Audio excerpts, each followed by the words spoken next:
Yo, what's up? Welcome back. Dito po si Denriga, Doy TV Sports. Wala natin pag-usapan guys, no? Boxing muna at basketball, okay? Unahin natin si Ahan Misi, okay? Meron tayong nakikita dyan sa ilang mga YouTube channel, no? Na iti-trade daw di umano, okay? Yan. At ito pa, yung boxing nga, sabi natin, yung bakbakan po ni Suarez at ni Navarrete, na-rule as no contest. Yan, pag-usapan natin, no? Bilisan lang natin at baka pa-shoutout. Yung mga pa-shoutout po, susundot-sundutin na natin para mabilisan. Okay? So bago po yan, salamat muna sa inyong patuloy na panonood guys. Okay? Tayo po yung nakikipagsabayan sa malalaking channel dyan. Okay?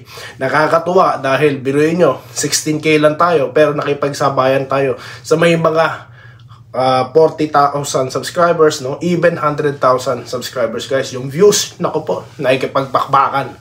Okay, parang lolong lang ha. At itong probinsyano, Batang Quiapo. Yung page natin, di gumagalaw.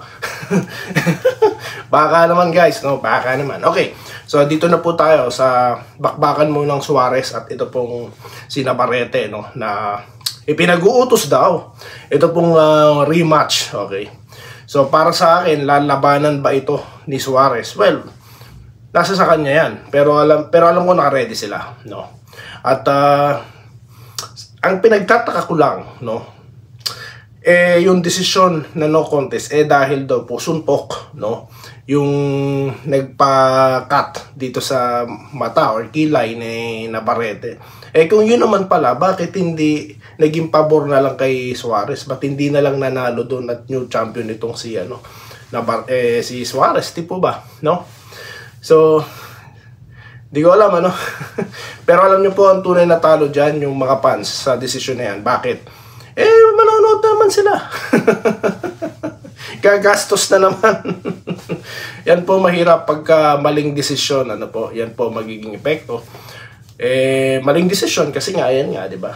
Ni-rule as no contest. So, yan po. Pero again, abangan po natin, no, kung kailan, no, ang rematch na yan. Okay? At syempre, maganda yan dahil magbabawian yan, no? So, yan. Mainit na bakbakan yan. Barangay Nebra tayo dito. Okay? At Ahan Misi, yan po yung ating mga nakita dito sa ilang mga pagbabrowse natin. Kasi sabi ko nga sa inyo, nagre-research tayo bago po tayo sumalang dito. Okay, bago po yan, Andresito Alantason. Ito, bigay idol. Kung bigay idol, dapat hindi na lang naglaro. Bigay na lang yung panalo sa Ginebra. Ayan po yung comment nyo sa ating last content, no? Ano lang po ito, no? 5 hours ago or 7 hours ago. Okay? Okay, sidutin na tayo. Pinag-uusapan nga daw po, no? Kasi nga, mukhang healing na po, no? Itong injury daw ni Ahan Misi. Okay? So, siguro we will expect him to play, no, sa mga susunod na laro ng barangay, no? Pero may umaalingas-ngas po, no, na trade daw di umano, no? Yung isang channel ganoon din. So may mga channel na nagsasabi niyan, no? So para sa akin, again guys, no, beware sa mga ganyang klase ng mga alingas-ngas, no? Dahil sabi ko sa inyo, ang trade, hindi po yan ipinagkakatiwala, no, sa mga sa mga chismoso. Kasi nga po, it's a transaction, no? Para po hindi mapigilan or walang tawag dito, maging smooth ang transaction, dapat po yung mga opisyalis lang ang nakakaalam yan. Okay? Pero ako, anong opinion ko dyan? Parang yung nangyari noon kay Rosario na expected, no? Expected na natin.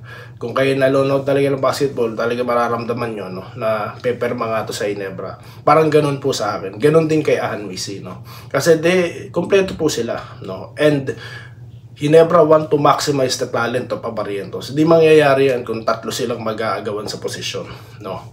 Kaya yun po, kung sakaling may trading po, no, ako sa spekulasyon ko, it's possible po, no, possible. Sabi ko nga po, no, sa matag-end po, browse nyo na lang, maganda nga po siyang i-trade for the future, di ba? Kasi nga po, sabi ko nga, ilan sa Ginebra tumatanda na, nagkakaedad na, no? So mag-trade na in the future. Pero sana po, is a fair trade, no? Ako, Barangay Ginebra tayo, hindi ko yan tawag dito, hindi ko yan nililihim sa inyo. Pero gusto ko sana lagi is fair trade po, no? Okay, so dito na tayo ha, kay Nico Fulgar. Pa-shoutout po. Nga pala kami dito sa MRB QC Boss Doy TV. Okay. Ay, maraming salamat po. Alam niyo po ba, no, the leading city, no, na nanonood sa Doy TV is yung Quezon City, guys. So, tapos ang sa page to, sa page I'm talking about the Facebook page, okay? Tapos kinagulat ko rin na Davao City, ha? Davao City is second, no? So, yun po, na ano po ako, na-touch po ako, no?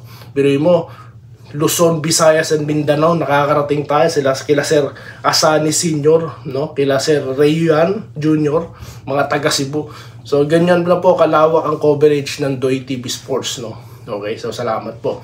And of course, meron din po dito sa Canada, may mga follower na rin po dito at Saudi Arabia, no? Yan po. Kaya nga po, yun. Sana po, no, makapaggawa tayo ng content about personal, OFW, ano? Para makarelate din po kayo. Okay? Comment lang po kayo kung gusto niyo ng mga personal vlogs, ha. Willie Bardahe, good evening, sir. Maganda lang magbasa ng mga comment about bigayan, sagip ka pamilya, mas malakas pa rin mag-asar ang fans ng Ginebra. Marami po kasi talaga ang fans ng Ginebra, no? Good day, sabi po ni Ma'am Minerva, Java. Kahit anong sabihin nila lagi si Ginebra, support all the way pa rin po ako since Big J days pa. Okay, ito po si Babel. Tama ka, idol, dapat wag na lang silang manood kung alam pala nila na bigay ang laban. Kasi pag talo team nila, nasisiraan sila ng bait. Kaya dapat wag na silang manood. Sakit sa ulo ang Converge yan, si Mikey William. Kaya nga, ibinigay ng TNT yan. Sakit sa ulo. Opinion ko lang to, boss. Sabi po ni Reynolfo Amandi. Well, for sure they have plans, no? Ito pong Converge. Again, he play, no, sa affiliate team ng Converge na SGA, no? So I'm sure meron na pong initial communication diyan. Kaya hindi po ganun-ganun magpapakawala ng malaking asset, no? Itong Converge to trade sharp shooting Jordan Edding sa kanya.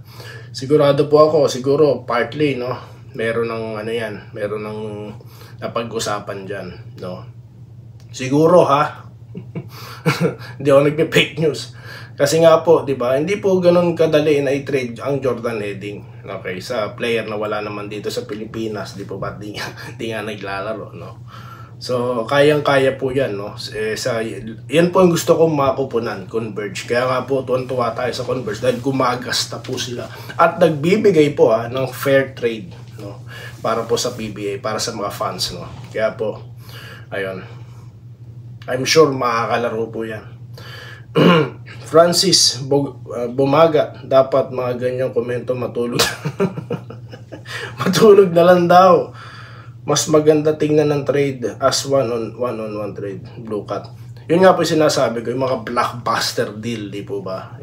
Ilang beses ko na inuulit dito, Meneses Luxin, di po ba? Tapos ano pa ba?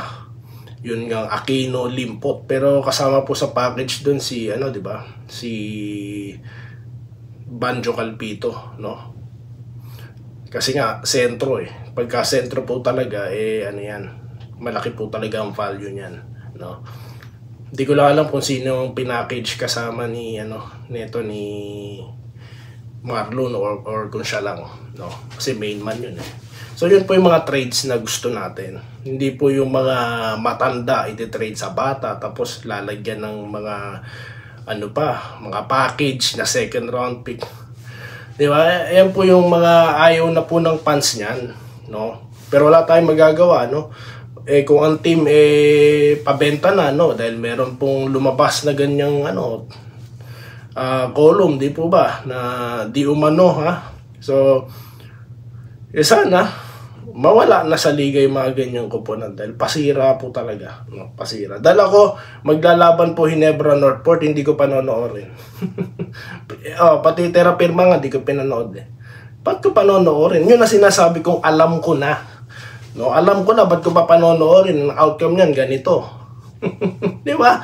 Pero yung alam mo na palang magbibigayan, nanood ka pa, parang niloloko nyo sarili nyo, no? Kung kayo'y naniniwala sa mga bigayan na, hindi po ba? Pero walang ibang libangan. Sabi niya, yun lang. Good day. Hindi, manood na lang po kayo ng mga debate sa Senate para matuto po tayo ng mga legal. Ha? No, yan po yung maganda. Kaso baka po ano na kayo, nauumay na rin kayo, no? Gerardo Marin, panahon ni patrimonyo, di pa sila si Seti. Basahin nyo, bigayan. Sige po, palabas ako ng mga dyan. Maglabas po kayo ng mga footnotes, no? Kung saan link ko pwede mabasa yan, no? Okay, kasi kung nabasa ko po yan, hindi ako magsasalita sa inyo ng ganyan, no? Sabi ko sa inyo guys, sa panahon ngayon, digital age, dapat po meron tayong pinaghuhugutan, no, ng ating mga sinasabi. Hindi po basta sabi-sabi lang dahil naka-record na po ang lahat, no? Okay, hindi naman po tayo katulad ng mga fake news vloggers, no, na walang pakialam, no? Maglalabas sila ng mga impormasyon na wala namang katotohanan para lang ma-clickbait, mapanood sila, tumaas ang views, no, pagkakitaan. At di naman sila makikilala dahil wala naman po silang face, no? Dahil sila po ay nagtatago din sa mga video pinagkukuha din nila kung saan-saan. Mga picture na pinagka-capture din kung saan-saan, no? Di po ba?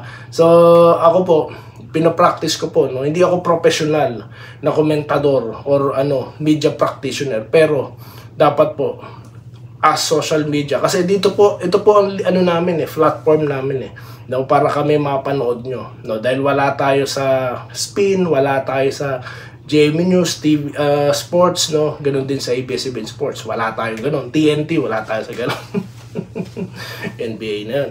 Kaya ito po yung platform, kaya dapat i-practice na rin po natin, no, na hindi tawag dito, na tama ang ating sasabihin, na may basihan tayo. Yan po ang ino-open ng Doy TV. At yan po yung mga tumatangkilik, well-known at educated na po pag nakakita na ng mga fake news channels, no, mga vloggers, allergic na yung mga yan, no.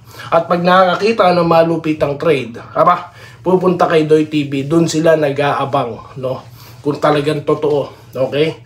Lalo na ngayon, mas pinalakas po ang Doy TV, sabi ko sa inyo. Di po ako nag-iisa rito, ha? Bakit? Kasama ko si Meta. Kaya, habang tayo nagte-tape, pwede natin tanungin, no? Kaya tayo nag-upgrade guys sa vlogs. Okay? May pa-promote pa si Doy TV, no? So, kung kayo po yung taga Victoria, ha? Sa Emerald, maganda po mga deals dyan, ha? Emerald Eye Care ang ating sponsor dito. Okay, so yun lamang po guys, at muli maraming salamat sa inyong panonood at magkita-kita tayo sa mga susunod na video content dito lamang sa Dendriga at Doy TV Sports. Muli, maraming salamat sa inyong panonood. Salamat po sa panonood. Subscribe na para sa mga susunod na basketball at boxing videos.